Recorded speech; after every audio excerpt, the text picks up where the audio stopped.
Hey, welcome back. Part two. We're going to go and use those same squares that we just created, but with the idea of creating a street scene.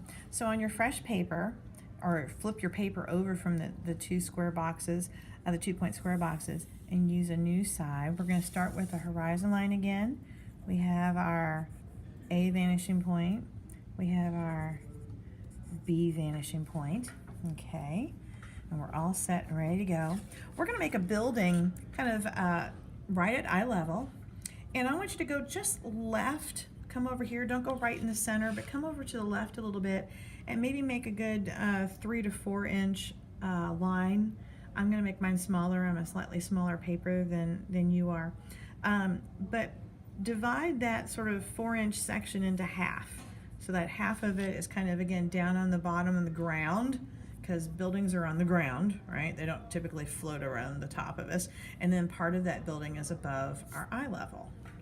Okay, so again, about a 4-inch vertical line that represents the front corner of our brand new building. This is going to be just like the 2-point box that we just did right in the middle of the page. So again, top and bottom, we're going to take down the street. I'm going to call this sort of like A Street and B Street. All right, for our city. And I'm only taking the building about halfway down. All right, so it's lined up with the vanishing point. It's just I'm stopping it because we're going to put a second building next to it like we did with our 1-point drawing. Much of this is going to be related back to things that we already know how to do in 1 point, but we're going to do them in 2. So here's my B side. I'm going to come down here a little bit. I'm going to make this a very short side as well. So I can fit all my goods in. So this is a little bit shorter over here. All right, and there's my B side of my building. So there's building 1. All right, off for building 2. It would be logical that if we're going down A Street here, the buildings would probably be all lined up, right?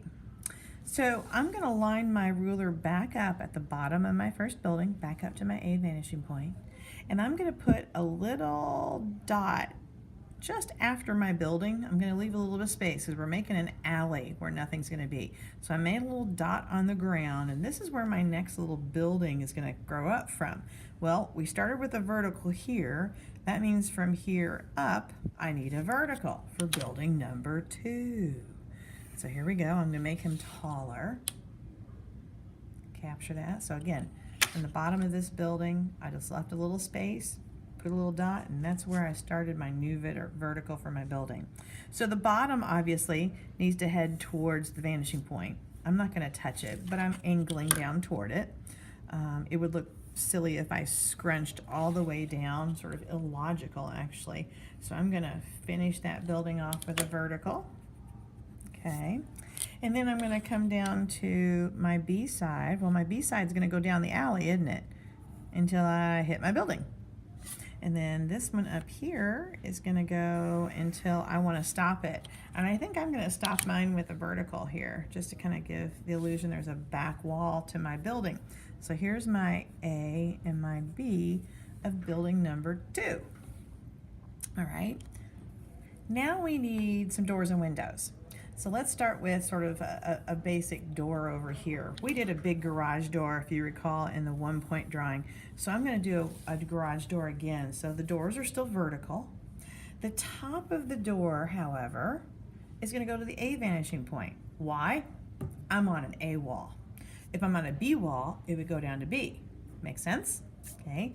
So this is why labeling kind of helps us know where the line originated from. So I'm going to draw down the top of it. We know the bottom's already going there. That's the bottom of the building. And I'm going to draw a vertical at the end of it. All right.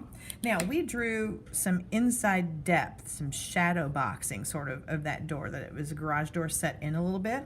So I'm going to do the same thing. Only when we did that in 1 point, we used a horizontal line, which is illegal. Okay. So this is where we're going to have to do the crisscross thing. If I want to go and feel like I'm going inside the A side of the building, I'm going to have to go inside with the B vanishing point. So I'm going to line up with B to this little corner and draw a line only as deep as I want that door frame to be.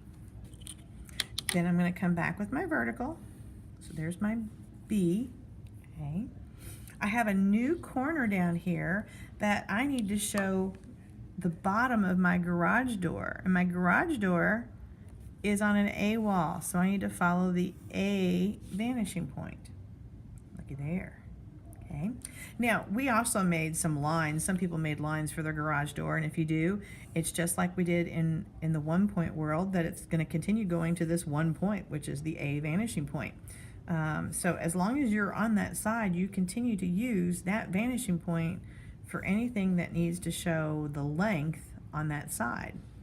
All right. Some folks will then kind of go as far as to erase this bottom outside part of the building so you can kind of feel that it's set into the concrete, okay, that it kind of goes in a little bit. You're welcome to do that. I'm going to stop here and we'll catch up with the next segment on windows.